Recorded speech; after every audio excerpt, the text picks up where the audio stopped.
Hi guys, this is James from Pace, and today I want to make a quick video to talk about my GALM. And I figured I'd start a little video series bringing you up to date with what I'm doing with my chassis, which parts I'm fitting, what I'm working on, and generally the sort of direction I'm taking with each of them. And I thought I'd start with the GALM today.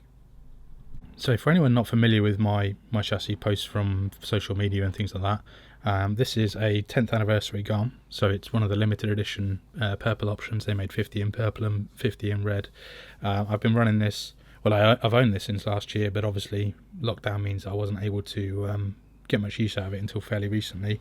But I've been going up to NRD in Wakefield in the UK and running on their resin circuit quite regularly, so I've been making a lot of tweaks and tunes, getting myself back up to speed and sort of developing the chassis a little bit to get it to where I want it to be. So let's just do a quick run through of the chassis itself. It's pretty much full option. There's a few options, like it has the plastic battery tray to save a bit of weight, which is the same reason for the upper arms being plastic. Is I did have the version 2 uppers on there, but they're not needed because I don't need to adjust the caster because I've got the adjustable bulkhead instead, and I'd rather save that little bit of weight. That being said, it is quite a heavy chassis still. I think we weighed it a couple of weeks ago and it was 1,780 grams, if I remember right, with the body shell. So it's certainly not a lightweight chassis. I am planning to take some bits off and put them back to plastic to save some weight now that the guys up at NRD have got a bit quicker. It still keeps up and it's fine, but I think with a little bit less weight it'd be a bit easier to keep the speed there. So you'll see that I'm running HG dampers. They are version 2 dampers that I've upgraded to have version 3 internals, so they've got the 1mm longer damper shaft, and I'm running the 1.5mm thick piston, which is 6 by 0.6mm with 10 weight oil front and rear. It's just the way I like to do things. I prefer to have I'm not a big fan of running bigger holes. I don't really like what it does with the pack, and I found that these pistons are fantastic on low grip surfaces, and actually they made a big upgrade going from the version 2 pistons, which I forget exactly, but they're either 2mm or 2.1mm thick, to the standard version 3 pistons, which are 1.85mm, and then the 1.5mm is an optional extra that was developed by Socho or Hideki Baba, and I've been running those and absolutely love them. So I'm not going to run through every single part on the car, because most of you will know what you're looking at, but if you've got any questions, just fire them in the comments below. One thing I am running on the car is the KO Propo RSX 110 version D servo. I've been running that for quite a while now. In fact, I've run them on all of my chassis. It's my servo of choice. I have recently been testing the CT 700 from Futaba, which is also excellent. I've been running that on my GRK, but we'll talk about that when I get to the GRK. But one of the things I do like on the GALM, which not many people seem to pay attention to, is on the steering rack here. If you run this Type 2 bulkhead, you can use the innermost position, which I am there, and what that does is that gives you amazing Ackerman control and reduces bump steer because it increases the length of these steering links. So it's one of those things, not many people go for it, but I think if you do, you'll find you need the bulkhead. If you're running the plastic bulkhead, you can't get it makes contact, so it doesn't really work. But for me, it's well worth doing if it's an option for you. Another thing you'll see that I'm running in here is the Overdose dice, which is the same as the KO Propo KGX. I've been testing the Futaba gyro, and I just keep going back to the dice. I much prefer it. It works better for me. You've got the 3 dials on there. You've got the PCA, which is the priority control adjustment, which basically is a dial to switch whether the gyro is in control or you're in control. So I run mine generally about 50%, something like that, and it just means that the gyro isn't overriding my inputs, which really works for me. You've also got the anti-glitch system on there if you want it. Generally I don't need to use it because I don't have many glitching. And if I do, I just tweak it a little bit. If you do run the AGS turned up when you don't have any glitching, you'll actually introduce some glitching, so you don't really want to do that if you can avoid it. Right, let's get on to the ESC and everything. You'll have to forgive me for the mess of the wiring on this chassis at the moment. I am actually planning to resolder it with shorter wires. This is my spare ESC, so all of the wires are full length basically, coming from from the factory. It just means I can slap it into any chassis and it works. The main ESC that I was using for my GALM was wired for my old GALM, the black one, which was running the counterdrive kit, which flips the motor to the other side, and then the wires now aren't long enough. I'm going to resolder it. I'm going to get it sorted, but it's just taking me a bit longer than planned because I'm a bit busy with the shop at the moment. You can also see here that I'm using the Accutron, the photonic stabilizer. It's one of those things that you really need to try it to feel a difference, and it basically emits a magnetic field, so it smooths out the electronics that it's positioned next to, so your position is actually quite important.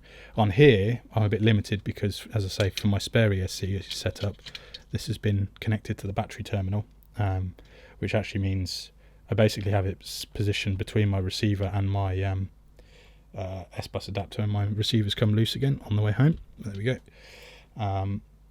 It's not ideal. Ideally I'd put it between the gyro and the servo or something like that, but it does reach, but then it means that the battery wire can't move very far. So for now, this is going to do. Like I say, this is a temporary ESC setup that will get sorted, hopefully in a very short amount of time. So we'll hopefully have an update for you fairly soon where that's running better. You can also see that I run the S-bus adapter here, that allows me to update the Jarvis XX ESC with via my 7px, which makes life really easy. Anyone who's switched to Accuvance and the Jarvis and XX running a Futaba setup knows that it's just awesome to be able to do it, and it's one of those things that I can't go back now that I've done it.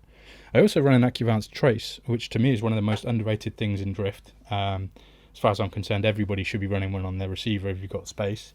It basically just it acts as a capacitor and it helps smooth out your gyro and steering input, and it actually makes the front end feel a bit more planted. I've known quite a few guys, high level drivers as well, that have had steering glitches or wheel wobble, things like that, and they put one in and it just magically fixes it, but it also makes the car feel better. They're under £30, and they're one of those things that I run on every single car without fail now. And as I mentioned before, you can see that I'm running the Accuvance Jarvis XX ESC. Obviously everything's already updated to the latest firmware, and it just runs really nice. It's super smooth, incredibly powerful, and I've been running Accuvance since 2012, and I just absolutely love it. I kind of understand how it works. I know how to make the settings work, and yeah, it's been my go-to for years, but I couldn't be happier with this setup. I wouldn't swap to anything else, even if it was supplied for free. Like, I'm not interested. Accuvance is all I want to run right now, and I couldn't be happier. I'm also running the Fledge motor. This is a 10.5 in here. I do also have a 13.5 in my GRK, which I've been testing and actually really enjoying. This motor is running a standard rotor, if I remember right, although I do have the high torque rotor, which I will probably put in on my next few runs, whether it's next time or the time after that. I try not to change too many things when I go to a track. I just want to get as much driving in as possible, and I want to make sure that I sort of feel the benefit of the upgrades and the parts. So I'm sometimes a little bit slow now. I used to just slap everything on and go, but now I like to really sort of feel the difference each time. So let's talk about what I've been doing in terms of upgrades and tuning and things like that. Well, the big thing that I've been running is the Flame chassis deck, as you can see here. And the main reason for that, apart from it looking cool and being matte carbon and just generally looking nicer, is that well, it allows you to run the new TC mounts. So we start with the front. Traditionally these are, I think, intended to be run on the rear, but I've started actually putting them on the front. So it's these suspension mounts here, and what you can see is they basically drop the suspension ball, I think it's by 2.5mm. They don't work on the standard deck because they'd make contact with the deck itself, but they do. So you need the Flame deck for them, which to me is just an excuse to get a cool looking carbon set anyway.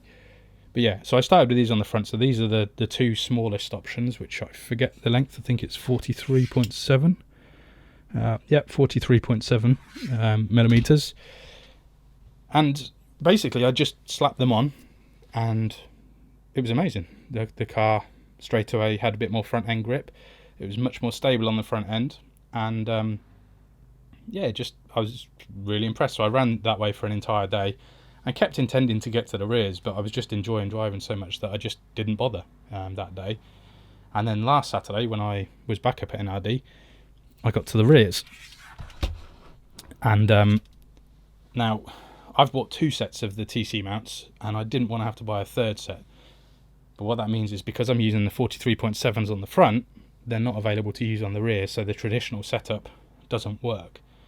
So what I've done is I've put the widest one on the front, the middle one on the rear, and then that means I can run my 3 degrees of trailing angle, which is what I was running before, so that I didn't want to change too many things at once. I just wanted to get the car running, see how it felt, and see if I could feel the difference with the suspension mounts, rather than changing lots of things and having the car feel totally different. So what I've done is I've been running this on the Saturday. I did have to add a little bit of preload because it changes the arm position, and because I've run the wider mounts here, I've had to shorten my version 2 rear arms to compensate. So what that does is that moves the damper position and everything like that as well. So there was a little bit of tweaking to get it to work. It's not currently perfect or ideal, and there's a couple of things I'd like to change. My wheel position is a little bit too far in for me. Offset and everything for the body is perfect, but I need to find some sort of compensation with offsets and spacers and things like that to make the I generally like the inside edge of the rear wheel to sit in line with the hinge pin on the knuckle, so that it's sort of optimum camber change geometry, I guess is the only way to word that. You'll also notice I've got a funky missing or odd screw there. That's because for some reason when I swapped my suspension mount, the screw that I pulled out had a chewed up tip, so didn't want to go into the mount nicely, so I just grabbed the closest screw I had available, and that's just reminded me I need to change that now. Another thing I've been playing around with recently is I've been running the new 32 and 34mm Rio spec springs from Overdose. So on the front I'm running the Rio spec 32mm 8 coil 1.1mm springs, which I found again worked really well. I put them on, set the preload to kind of minimal, what I wanted it to be, and yeah, it just instantly was great. Really good front end feel on the resin that I was driving on, and haven't felt the need to change them. Now I will tweak at some point when I've got not much else to work on and just try the other sets and see how it feels, but for now they feel great. And then on the rear I'm also running the I'm running the 34mm version, but the same 8 coil 1.1, and again it just feels fantastic. The control that they've given on the rear has been amazing, so the drive out of the corner has been awesome, and just general stability's gone up. So yeah, again at some point I'll play around with different ones, but the 8 coils seem the magic spot with the current load on the car. I think perhaps if I take some weight off the car I'll end up changing too, but for now I'm stoked. So what's new? What am I going to work on in the coming weeks? Well, we've just got the new black metal chrome wheels in from Overdose. There's two types available. There's the CR Kawamis and the T7Rs, and I'm a huge fan of the T7Rs, so I'm probably going to run those first. But I put them here just to show the colour, because I think it doesn't really show that well in the photos, and in person I think they look amazing, and it might actually be my favourite finish Overdose have ever done. So I've got the CR Kawamis here. They'll go on in the future, but let's just talk about the T7Rs. So I've actually got some mounted on tyres ready to go on the car, and what we've got here is we've got the 26mm plus 7s, which are the same as this pack here, OD2838. But then I've also got the 30mm, just to show you the difference in depth. And I don't know if this will show on camera, but if I line up the front, you can see the spoke profile pretty well. And I think they look great. I'm really looking forward to running them. I know they're just wheels, but to me, it's always cool to get new wheels on your car. I've been running the Volino wheels for quite some time, and they're awesome. They're the R-spec, so they've got high traction. These aren't R-spec because they're chrome plated. So I think they can't really do that with the R-spec ones because of the additional flex. So it's going to be interesting to see what it's like going back to non-R-spec wheels for the first time in a while, because I've been running them for ages, because I'm a huge fan of the R-spec wheels. And actually I think a lot of guys are now sort of realising the benefits of the R-spec high traction wheels. They generally run, obviously they give you more grip, but they also run quieter, and they just have a nicer feeling, I think, as well as the additional traction that's available. A lot of people still think it's a bullshit thing and they're not really into the high traction wheels, but I can tell you from experience it works, and if you don't feel a difference, there's probably something wrong with your chassis. It's one of those things that, to me, there's a marked difference where once you put the R-spec wheel on from having a standard wheel of any brand, you'll instantly just feel a little bit nicer feeling and a bit more traction.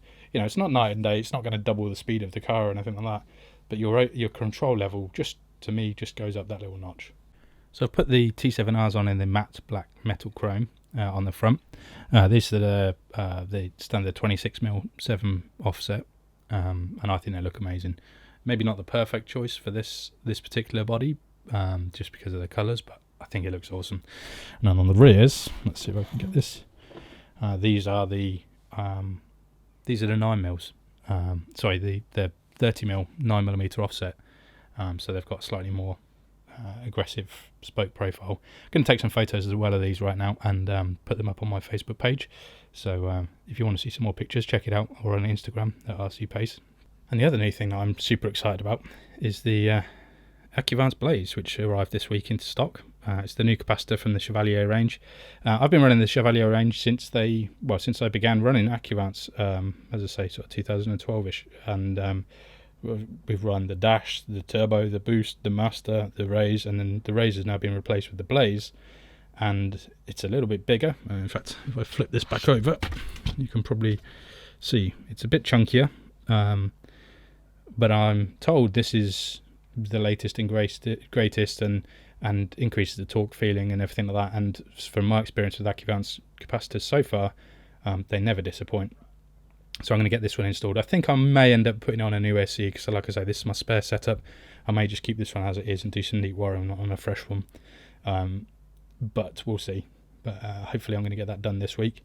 I'm a little bit pushed on time this week, just busy with the shop, and I've also got a few things going on personally, so fingers crossed I'll have an update for you soon. I'm going to try and make this a fairly regular thing, and looking at my chassis, we'll have to wait and see how it works out, because I think some weeks there won't be that many changes, so the video won't be too interesting, but we'll see what happens, and hopefully you find it interesting. So let me know below in the comments what you want to see from this kind of video. I can talk more about setup stuff. I'm sometimes a little bit reluctant to, because I think new guys end up getting sort of caught up on chasing setup and improving things. Sometimes I think they just need to crack on and drive, and actually it's one thing I'm trying to work on myself, is spend more time driving and less time tweaking, because I'm forever tweaking the car to make it perfect, where actually I need to just work on my driving skills, especially after having so long out because of COVID and with tracks being closed. So for me, I'm trying to get it to the point where I just drive as much as I can and just make a few tweaks each day and try and just increase my skill level. Anyway, thanks for watching, and if there's anything you want to ask me about my chassis, feel free to ask away in the comments, and I'll answer as many questions as I can. And if you like this format of the video, I'll do an update with my GRK soon, and some of my other projects. Thanks for watching, and I'll catch you later.